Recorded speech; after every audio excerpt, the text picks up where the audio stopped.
Hey guys, what's going on? This is Fred2266 here. Today like I said, I kind of hinted to it yesterday. I'm gonna read a Lyra story. Because actually, in my fanfiction survey, Lyra was one of the most voted characters. She tied fifth with someone else. I forget, some other pony. I forgot, but I know she was one that had five.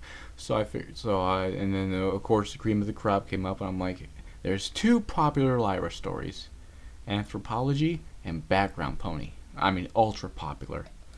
I was trying to think which one I should do, and it just seems like Anthropology is a shorter one. It doesn't mean I won't do Background Pony. I probably will, more than likely. But for right now, I'm going to be reading Anthropology by Jason Human. The chapters are extremely short. Well, not extremely. Some are 2,000, others are 6,000, so it's pretty short. Chapter 1 is called Music and Magic. And again, Lyra and Bon Bon. I can't really do their voices, but oh well. Let's just get started. Are you gonna eat that? Lyra looked expectantly at the cake that was still on Bon Bon's plate. Her roommate lifted a hoof to pull the plate a little bit closer to her side of the table. Honestly, Lyra, sorry, but it's just been sitting there, and we just got to Sugar Cube Corner 5 minutes ago, Bon Bon said. Excuse me if I was a little shocked by how you inhaled yours. Coming here had become a tradition, something the two of them did every weekend. Mr. and Mrs. Cake were some of the best bakers in Ponyville, if not all of Equestria. For ponies who both love sweets, it was a natural hangout. You think cake and candy are just some kind of art form, don't you? It's what I make for a living. Of course there's an art to it, Bon Bon said. And anyway, I finally got a job interview scheduled with the owners, so before we know it, I might even be working here. That's nice. Will we get free cake then? Lyra asked. Bon Bon glared at her. Anyway, I heard you were invited to play at the Grand Galopin Gala this year. That's quite an honor, Bon Bon said. She took a single bite of her cake, enjoying it, savoring the flavor, unlike a certain unicorn. Lyra nodded vigorously. Yeah! Can you believe it? I'm not too good at formal events, though. I can't imagine why. Bon Bon's attention was fixed on some chocolate frosting that's still hanging off Lyra's chin. Let's hope it doesn't turn out to be a disaster like it was last year. You heard about that, right? Lyra nodded. I never would have thought Fluttershy had it in her. It's always the quiet ones. Taking another small bite of her cake, Bon Bon continued. So, have they told you what pieces you'll be performing? Do you know what you'll be wearing? Lyra shrugged. I don't know. Maybe Rarity. Incoming! They barely heard the buzz of the scooter approaching before it slammed into the table. Bon Bon's cake was propelled directly into her face. Lyra attempted unsuccessfully to stifle a laugh.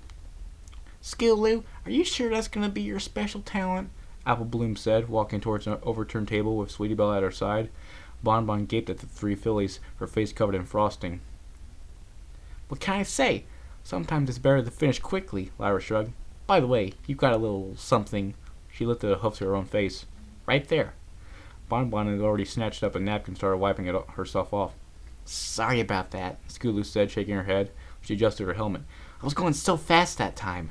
Now I just need to work on my turns. She gave a weak smile. No problem, Lyra said. Bon Bon hesitated and took a deep breath. Yes, no problem at all. Lighten up, they're just kids. Remember what I was like? Oh my god. Remember what it was like trying to get a cutie mark when you were that age? I don't blame them for trying all this crazy stuff. Sweetie Belle's face brightened up. Hey, we never asked how you got your cutie mark. Your talent's music, isn't it? She was staring at the golden harp on Lyra's flank. Yeah, actually it took me a long time to get my cutie mark. It was back in Philly school when I lived in Camelot. It was one of the last in my I was last one of my class to get mine, you know. Lying awake in bed one night, Heartstrings. She'd been calling herself Heartstrings back then. Had heard her parents talking about her. You know that Heartstrings has been struggling in school, said that was her mother. Some unicorns just take longer to learn magic, that's all. Things will come to her in time, she heard her father reply. But what if it doesn't? It's been too long now. No magic, no cutie mark. What if it's all because she's... Heartstrings is a unicorn. It's that simple. It'll all come in time. Of course, even though she was a filly, Heartstrings knew that what they had been talking about. Her mother was a Pegasus, but her dad was a unicorn. She had a horn. but she had never been able to use it. The other unicorns in her class had already mastered things like levitation, but she couldn't even lift a feather. She had to agree with her mother. What if she just couldn't learn magic? Her teacher, Indigo Spark, said that it didn't matter. If a pony had a horn, they were a unicorn. There wasn't such a thing as a half unicorn. But this wasn't the only time she had overheard her parents have the same conversation, and she still couldn't focus any power through her horn. Cutie marks and magic were still on Heartstrings' mind the next day in class. They had been brought to the music room instead of their usual classroom. Today we'll be working with musical instruments. I'd like all of you to pick something out. We're just practicing today, so don't worry about sounding good. Indigo Spark watched his class as they inspected each instrument.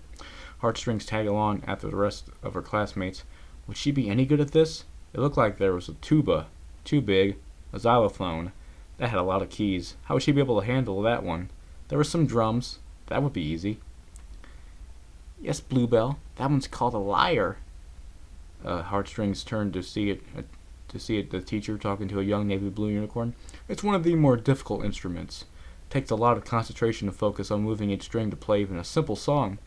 How does it work? The filly asked. Focus your magic on each string and adjust the tension in order to make them vibrate and create sound. Bluebell already started, and what came out wasn't exactly music, in the strictest definition. Heartstrings winced at the noise and turned to look at a cello. Maybe that one would work.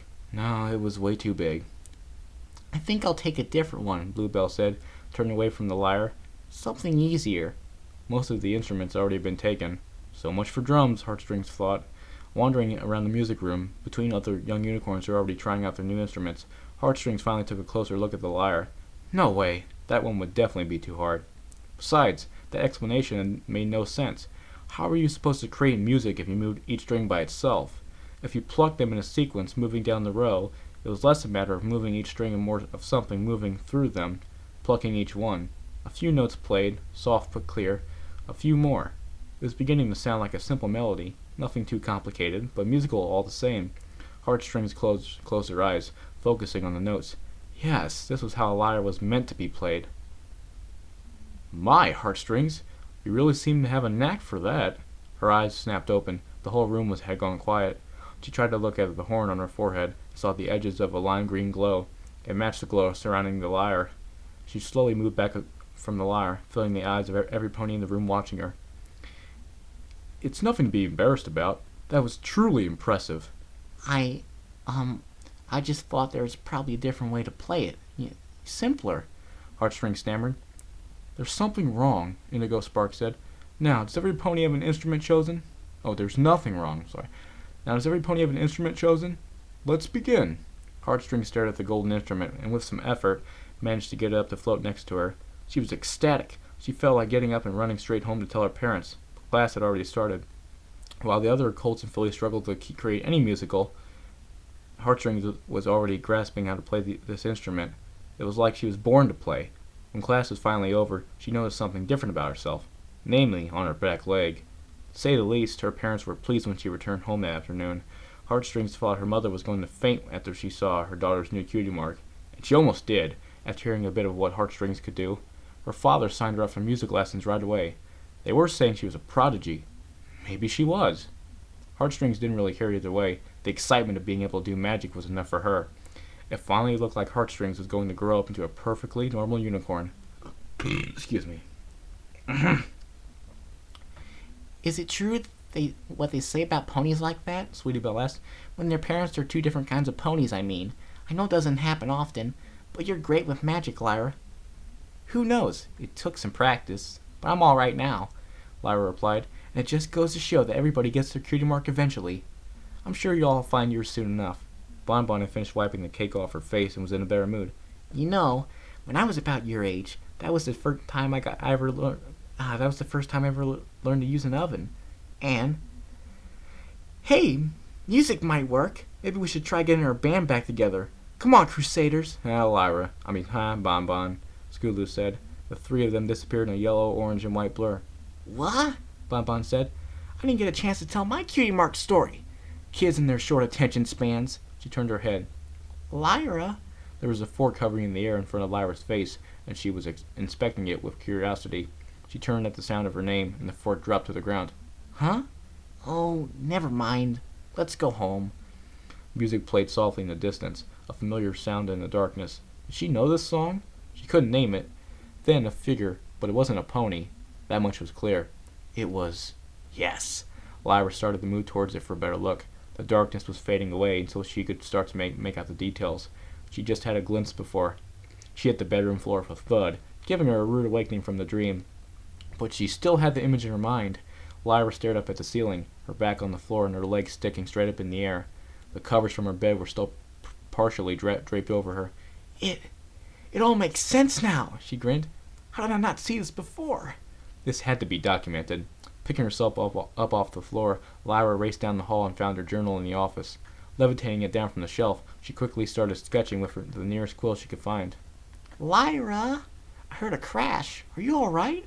Bonbon wandered into the room, rubbing her eyes. She stared at Lyra and the glowing quill scratching madly at the page. What are you doing? They designed it. It's meant for them to play, not us, Lyra muttered, not taking her eyes off the journal. It all makes so much sense. Bonbon shook her head and watched over her roommate's shoulder. Some kind of figure was taking shape. It was holding a lyre in what seemed to be arms? The shape of the body wasn't one that Bonbon had ever seen before. Maybe similar to a baby dragon, like the one that lived with Twilight Sparkle, but the limbs were elongated. The strings are much easier to pluck if you have fingers. I think it's similar to how I played, actually.